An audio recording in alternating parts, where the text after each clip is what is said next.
कहानी के पहले पार्ट में मैंने तुम्हें बताया था कि किस तरह सती माता और भगवान शिव का विवाह हुआ था। सती माता के पिता राजा दक्ष पहले से ही बहुत घमंडी और गुस्से वाले थे।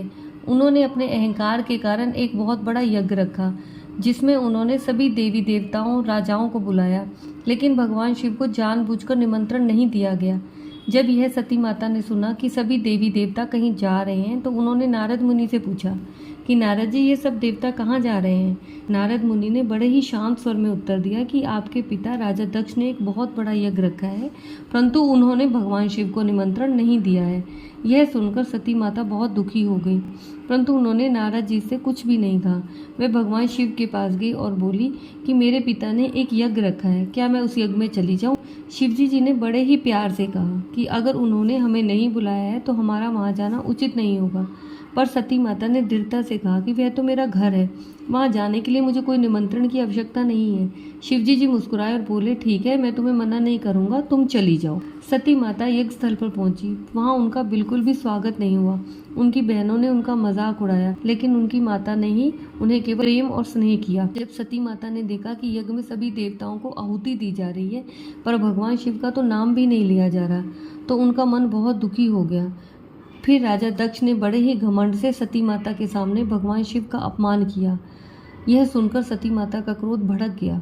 उन्होंने कहा, जिस यज्ञ को तुम इतना बड़ा समझते हो मैं उसे पूरा ही नहीं होने दूंगी। फिर वे यज्ञ के अग्नि कुंड में कूद गई। उनका शरीर धीरे धीरे अग्नि में समा गया। यह खबर भगवान शिव तक पहुंचते ही उनका क्रोध 7वें आसमान पर पहुंच गया। वे बहुत गुस्से में थे। उन्होंने अपने बालों से एक विकराल रूप वीरभद्र को उत्पन्न किया। वीरभद्र का रूप बड़ा ही भयानक था। उसके बाल खुले हुए थे, गले में खोपड़ी की माला थी, हाथों में तेज तलवार थी। वीरभद्र क्रोध में उबलते हुए यज्ञ स्थल पर पहुंचे और राजा दक्ष का सिर काट दिया। सब देवता वीरभद्र से विनती करने लगे कि यज्ञ को समाप्त कर दिया जाए। फिर शिवजी जी ने एक बकरी का सिर राजा दक्ष के सिर पर जोड़ दिया ताकि यज्ञ को पूरा माना जाए, परंतु शिवजी जी बहुत दुखी हो गए।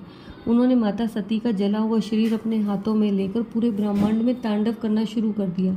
उनकी यह तांडव पूरी सृष्टि का संतुलन बिगाड़ने लगी। सभी देवता भगवान विष्णु के पास पहुंचे और प्रार्थना करने लगे कि हे भगवान विष्णु, आप कुछ कीजिए, शिवजी जी को शांत कीजिए। विष्णु भगवान ने निर्णय किया कि उन्होंने अपना सुदर्शन चक्र घुमाया और माता सती के शरीर के 51 टुकड़ों में काट दिया। जैसे ही ये टुकड़े पृथ्वी पर गिरे वे शक्तिपीठ बन गए। आज भी भारत और अन्य स्थानों पर 51 शक्तिपीठों की पूजा की जाती है, जहाँ माता सती के शरीर के विभिन्न अंग गिरे थे। इस तरह माता सती का बलिदान सृष्टि में देवी शक्ति का प्रतीक बन गया। भगवान शिव ने फिर कैलाश पर जाकर अपना ध्यान करना शुरू कर दिया। संसार फिर से स्थिर हो गया।